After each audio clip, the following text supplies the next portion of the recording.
I thought I could outrun my past, but it took my daughter going hungry for me to burn it down. For years, I danced around the jagged edges of my relationship with my parents, Clara and Victor. Their love was a currency you earned, doled out in measured doses to those who played by their rules. They never raised a hand, but their words cut deeper than fists. My sister, Elise, was their sun, I was the shadow they tolerated. When my daughter, Layla, was born, everything sharpened. I saw their manipulation for what it was, Clara's guilt trips, Victor's conditional affection. I swore Lila would never feel their chill. I kept them at arm's length, polite but firm, until a burst pipe flooded our rental and left us homeless. Insurance offered a motel, but the wait for stable housing was months. Clara called the next morning. "Come stay with us, bring Lila," she said, voice syrupy with generosity. "We'll take care of her." Victor muttered something about temporary help. Layla was 6, obsessed with drawing stars and allergic to dairy. I packed her favorite snacks, wrote her allergies in Sharpie, and dropped her off with a knot in my chest. That night, I lay awake, haunted by a feeling I couldn't name. By day 3, Lila's voice on the phone was small, shaky. "What did you eat today, sweetheart?" I asked. A long pause. "Some pretzels." My heart sank. "That's all?" Another pause.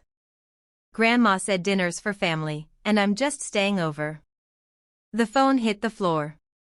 I was in the car by midnight. When I pulled up at dawn, the scent of bacon and waffles hit me like a slap. Inside, Lila sat at the kitchen table, her plate empty.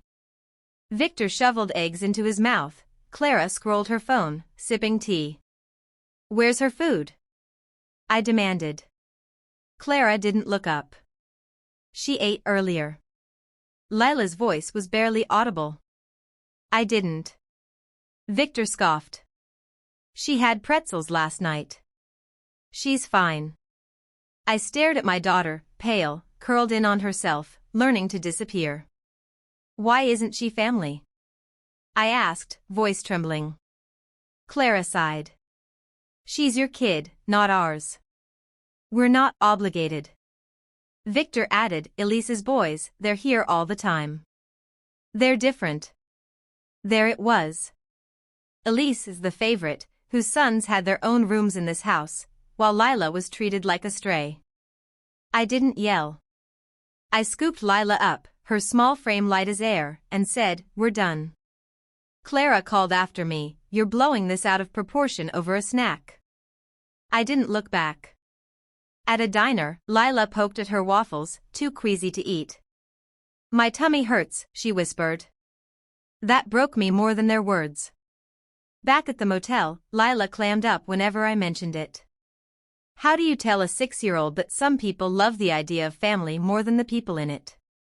That night, I made a list: what they love, Elise's approval, their spotless reputation, their vintage clock collection, my compliance, my compliance. That was their fuel. I decided to cut it off. I started talking, not for clout, but quietly, to the right people. To Aunt Nora, who wondered why we skipped family reunions. To Cousin Dan, who thought Clara and Victor were flawless. To Elise, who didn't know. They starved Lila for 2 days, I said. Told her she wasn't family. Jaws dropped. Silence spread. Elise pulled her boys from their next visit. Nora told her book club. Dan invited Lila to play with his kids. The phone stopped ringing for Clara and Victor. Their social calendar emptied. They called, frantic. Clara's voice wavered. Why are people cutting us off? Victor left a voicemail, "You're trashing us over pretzels?" I saved it, listened once, deleted it. They weren't hungry for food, they were starving for admiration, for control. And I wasn't done. Their pride was their annual neighborhood gala, a charity auction where Victor played host and Clara basked in applause. I didn't attend, but I called Mrs. Helen, my old art teacher, who'd always seen through them. They didn't feed Lila for 2 days, I told her. Said she wasn't family. Helen gasped. At the gala, she wore a shirt, family shares, no matter what, she asked Clara, loudly, do you only feed kids you claim as yours? Heads turned. Whispers grew.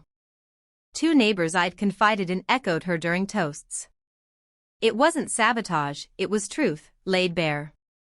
Victor called, voice cracking. You're turning everyone against us. I said, you chose Elise's family over mine. Live with it. Clara's last voicemail was tearful. I didn't know it had spread like this. Not sorry for Lila, just sorry their mask slipped. But their true love wasn't people, it was their house. A century-old Victorian, their shrine of perfection, with manicured hedges and polished shutters. This house is our legacy, they'd say. Now, it stood empty of laughter, of grandkids, of us.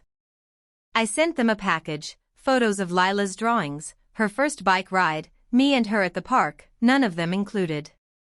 A note read, this is your family now, just images. You fed your ego, not my child. This house is your legacy?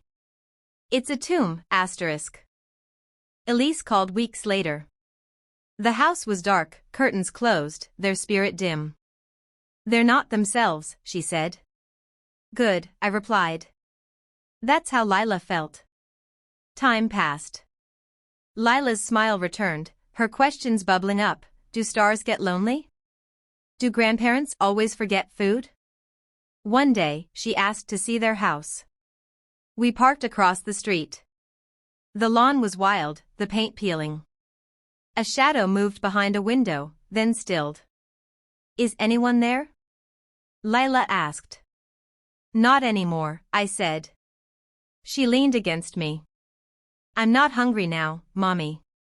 I kissed her hair. Me neither, love. Please subscribe to our channel and let us know in the comments where you're watching from.